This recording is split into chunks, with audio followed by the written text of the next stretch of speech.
Okay, folks, it's your buddy Mike Messier, Mike's Instant Movie Reviews. I just saw the movie, and now I do my review. I don't go home and put on my little headset. I don't wait for some studio appearance. It's just me and you into intimacy of this vehicle with all of nature's surroundings. So, Last Night on Earth, should you see it, should you not? I think it's a movie worth seeing. You know, it's not quite a horror film. It's not a horror film at all, really. It's like a apocalyptic type of adventure. I mean, the title gives it away. The movie's about the last night on Earth. Specifically, this couple we meet, married couple. Ryan is the male. Kind of looks like the white Jesus with the thinly cropped beard and the long hair. The wife, God, I think the name was it Heather, I believe? Heather? Yeah, let's go with Heather, even though that might not be it. But anyway, she's quite attractive. Basically looks like a Patricia Arquette in the prime of Patricia Arquette's life, is this voluptuous blonde wife. And we kind of see them in different time scenarios when they're first hearing about the fact that the earth is going to end, our earth anyway. There's some cataclysmic meteor fire coming that for whatever reason is coming. We can't do anything about it, but for whatever the fuck reason, we know the exact time. Now, I might have taken a little break during this movie at one point, so I might have missed something, but I don't know if it was clearly explained how, you know, if this horrific event is coming, which I can see, you know, scientists and so forth knowing about. Oh, we've got this meteor shower coming to Earth. It should be pretty bad, and we can't stop it. We don't have the weaponry, or we don't have a force field to deflect all these incoming meteors or whatever the fucks. I can see where that would be something that human beings could see coming, but I don't know if about to the minute. I don't know if you could actually say, well, to the exact second, which this movie's trying to sell us. So then we kind of find out, we hear, like, they did a nice technique with this movie where the characters are kind of putting on the radio, like you know you're in deep shit when you have to put on the radio. Like, that's when you know that, like, the whole world's gone to fuck, when you're putting on the radio for information. Like, that's mankind's last tool of communication is a radio. You might as well have a fax machine or a telegraph or whatever the fuck. So we hear on the radio that the world's governments are having a hard time patrolling people. People are picking up arms to defend themselves. You know, there are food crises and crime and all this stuff. And our lovely couple there, well, spoilers by the way, at one point, she tries to off herself, the beautiful blonde Heather, I believe, tries to take herself out via suicide, via bathtub with the old razor on the wrist of the bathtub. And her loving husband does not allow her to die. So they end up going to some campground, and that's another thing. Like, okay, we're going to die anyway. Let's go to the mountains. Let's go to wherever the fuck, you know, Pine Lake or whatever, Crystal Lake, the Grand Canyon. And they meet these other folks, you know, and it's kind of sad because we meet these families and so forth, you know, the people that are preparing to die, and everyone's so convinced that this is actually going to happen that we find a family that's committed suicide. Their dog, you know, runs around and finds our people, Heather and Ryan. We meet this Christian cult, Dee Wallace. I was trying to remember the wife's name, Levin, I think. The actress, Sarah Levin or Revan Levin, whatever the fuck, because she might have a future.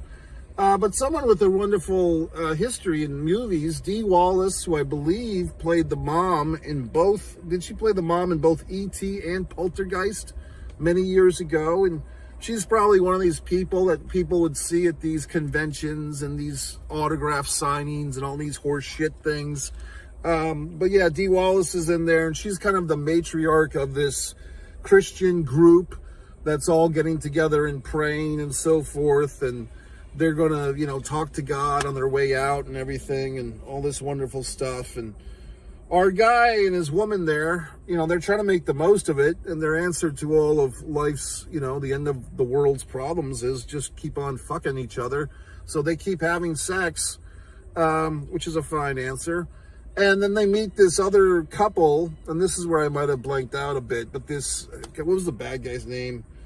This guy and like his sexy Latina brunette wife and Dean. So like the evil white Dean and his sexy Latina bride are basically, we don't quite know what they want initially, but it's quickly revealed that they know they're going to die too. So they figure, hey, we want the fun of killing someone on our way out. So they try to kidnap Heather, the bride, our protagonist bride. They try to kidnap her just so that they can kill her. And then we have like this kind of rivalry, like this couples war for the rest of the movie, which is our protagonists there, Ryan and Heather, defending themselves, guns, bows and arrows. The dog gets involved. That's one thing I didn't quite understand. Our character Ryan, for all his heroics, at one point the Dean guy has pulled a gun on him, and the loving dog comes rushing up to bite the hand of Dean, the guy with the gun. Now, at this point, I mean, Heather is really quite the feisty one. She grabs a shovel and bonks the Latina chick in the face with it, gonna bust her nose open, which seemed like a pretty good injury, but like just hours later, she's fine. There's some activity going on in this parking lot. So, moving forth, it's just odd. It's like a car. I don't want to. It almost seemed like a prostitution pickup in the middle of this parking lot in broad daylight, but I could be wrong. Maybe they're just on a date. But like this vehicle was kind of pulling up on this woman in a sundress, and then they didn't let her in, and now they did.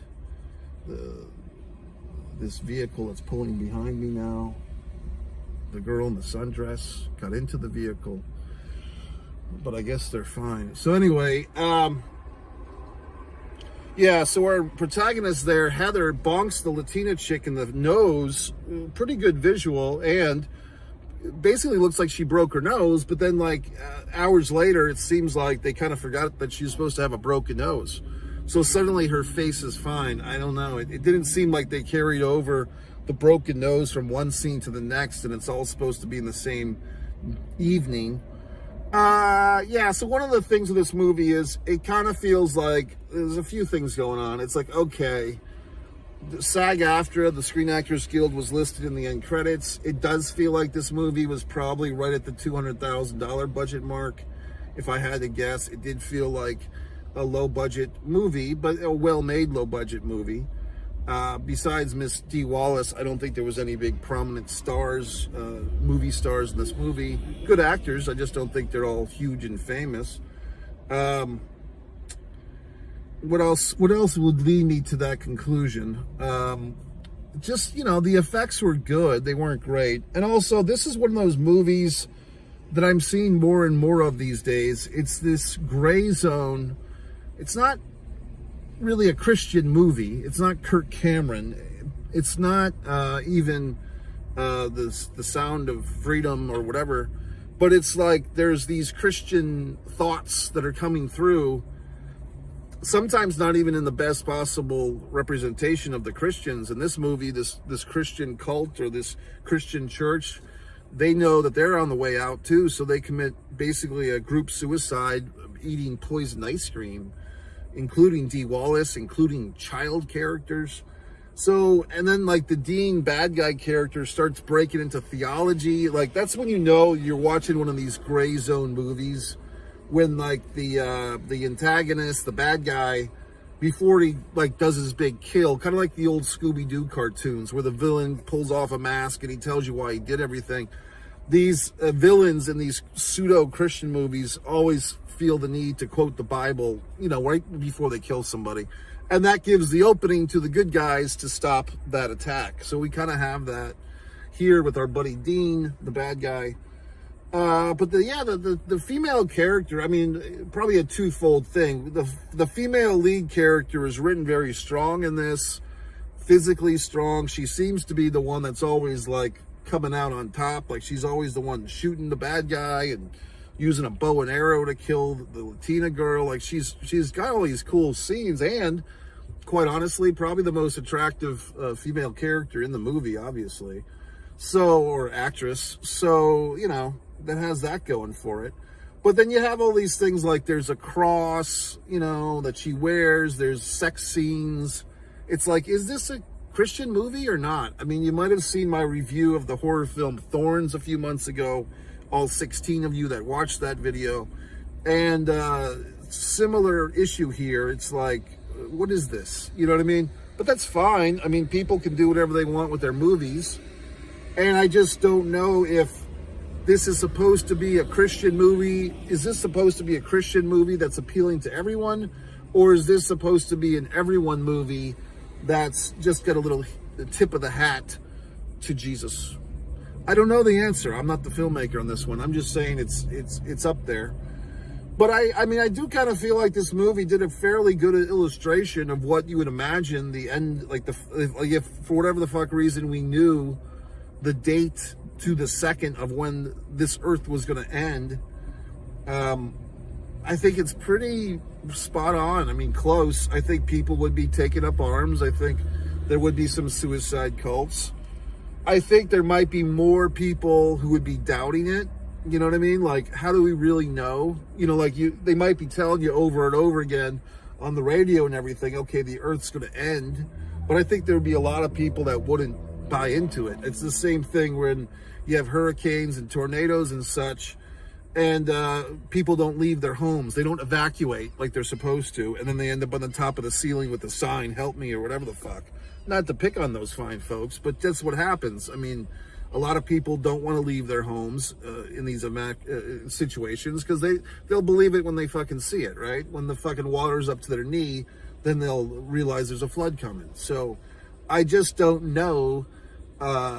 You know, maybe in this movie we could have seen more of that, like the non-believers or whatever the fucks. Spoiler, yes, the world does end. Ryan and Heather, if that's even her name, go through like all these shenanigans. And I guess the whole point of the movie is, will Ryan and Heather get to die in each other's arms? That's all they want. And if we're going to die anyway, they want to die together. Although Heather earlier tried to off herself months earlier, so that doesn't really hold up. So anyway, the movie's fine. It's decent. I mean, it's a 3 out of 5-er for me. I don't know if there's much I would say they could have done to improve this movie.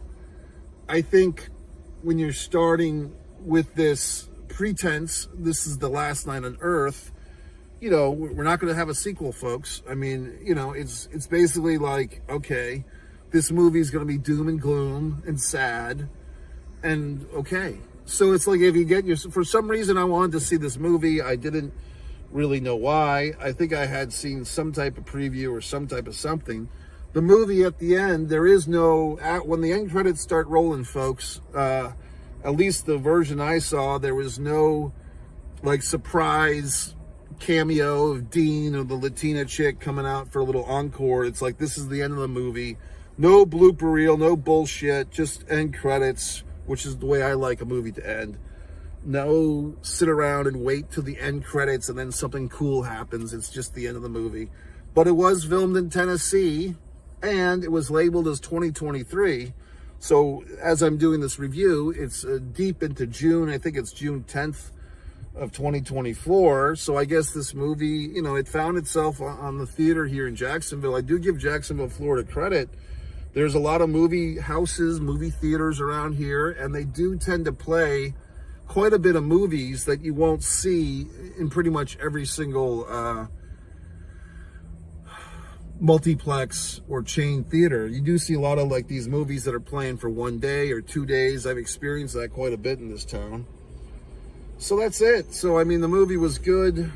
I wouldn't say it was great. I would say, you know, the actress, the Heather actress, was probably my favorite part of it. And, you know, I thought they did a good job. So, Mike Messier. Subscribe to my channel, like the videos, go to MikeMessier.com. You can stand me on social. You can buy my books. For those that are wondering, gee whiz, Mike, what do you do with your fucking life? Well, I make these wonderful arts. These are my wonderful artist paintings. You can go to my wonderful One Artist Mike Messier page and subscribe and see all my wonderful paintings as they're coming to life. You can even buy some of these, okay? Some of them are for sales. My wonderful novels, all the wonderful things I do. The best thing to go is go to MikeMessier.com. I think you can even put on notifications somehow through WordPress and get notifications. Okay.